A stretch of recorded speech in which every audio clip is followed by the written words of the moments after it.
Hello good people, ẹ̀yin mi nílé lóko lájọ. Mo mọ̀ pé ẹ ti ń retí mi. Ẹ ti mọ̀ pé tí mo bá ti dé èmi àti òwe lọ́jọ́ Monday. Tí mo bá dúró báyìí òwe ló dúró. So mo ti bá yín kó pepper soup òwe, barbecue òwe, shawarma òwe, hot dog òwe. Mo ti kó wá. Kẹ́ máa jẹ.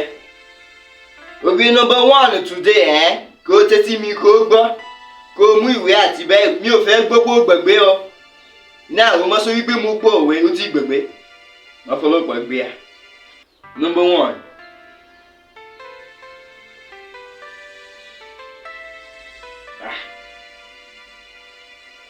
Okay, number 1. Ó sọ pé bí ó ti wù kó pẹ́ tó ẹ kú ìrọ́jú ló máa gbẹ̀yìn ẹ kú ewu ọmọ tuntun.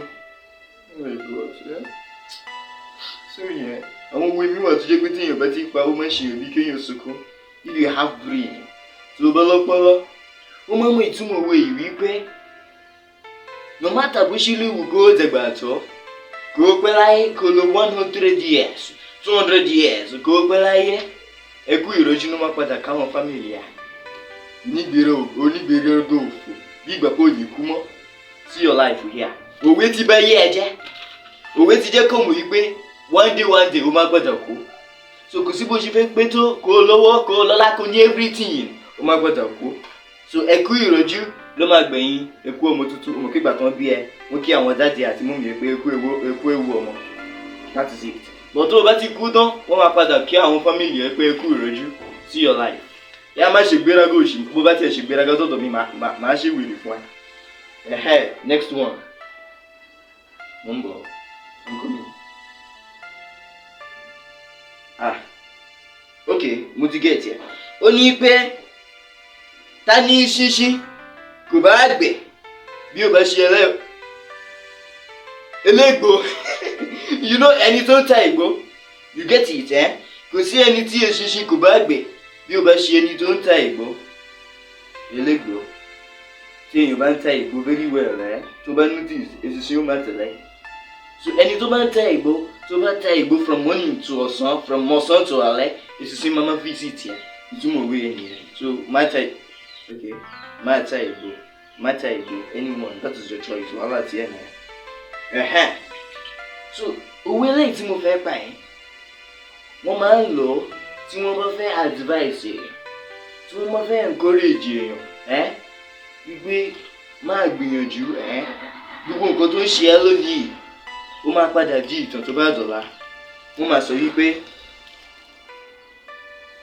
wàrà kò sí lónìí wàrà ń bọ̀ bó dọ̀la. Wàrà kò sí lónìí wàrà ń bọ̀ bó dọ̀la. Wàrà.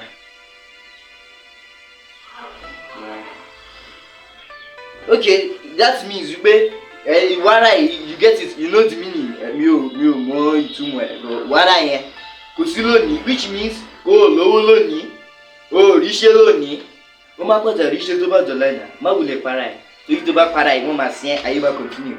That is it. Mi ò máa yé lè tó yẹn tó bá ti kú bye bye to yẹyẹ boyfriend yẹn ayé continue ni. So wàrà kò sí lónìí wàrà ń bọ̀ lọ́la. Ó sọ wípé yínníyínní kẹ́ni ó lè ṣe mí. You get it? Yínníyínní kẹ́ni ó lè ṣe mí. Ẹ̀yin tó jẹ́ pé wọ́n máa ṣe yín lóore. Ordinary thank you. Ní lè ṣe. Wọ́n máa jẹ́ another time. Wọ́n á máa ní ìdí oore. Wọ́n ò ní ṣe yín lóore. So ìtumọ̀ ẹ̀ ni wípé yínníyínní kẹ́ni ó lè ṣe mí. You get it? Tó bá ti yin ẹni tó ṣe ẹ́ lóore tó dúpẹ́ fún, ó máa wó lórí láti ṣe another one fún ẹ lọ́jọ́ mìíràn. You get, mo fi sọ yìí pé okay má jẹ́ kí n fún ẹ ní gbogbo òwe orí mi tán. Let me keep that one for another day. Ó ti mélòó bẹ́ẹ̀ yẹn?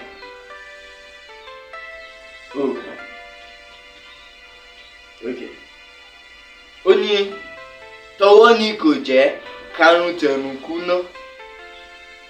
Tọwọ́ ni kò jẹ́ karùn tẹ̀rùn kúná.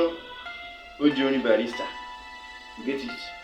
Tọwọ́ ni kò jẹ́ karùn tẹ̀rùn kúná.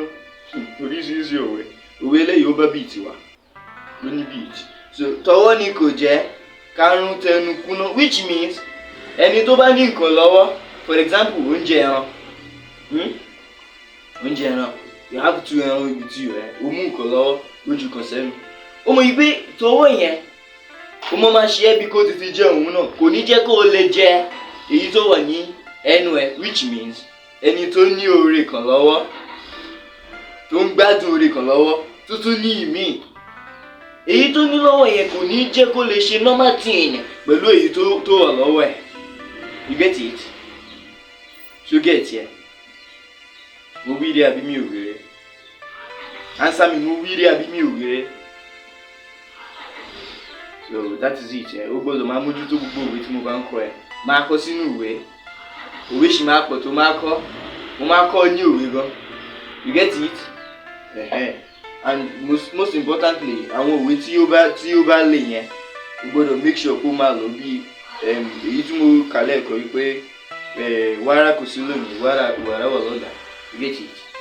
So make sure kó máa lò wọ́n anytime tó bá ti wà láàrin àwọn ènìyàn. Mo wí rí àbí mi ò wí rí? Thank you.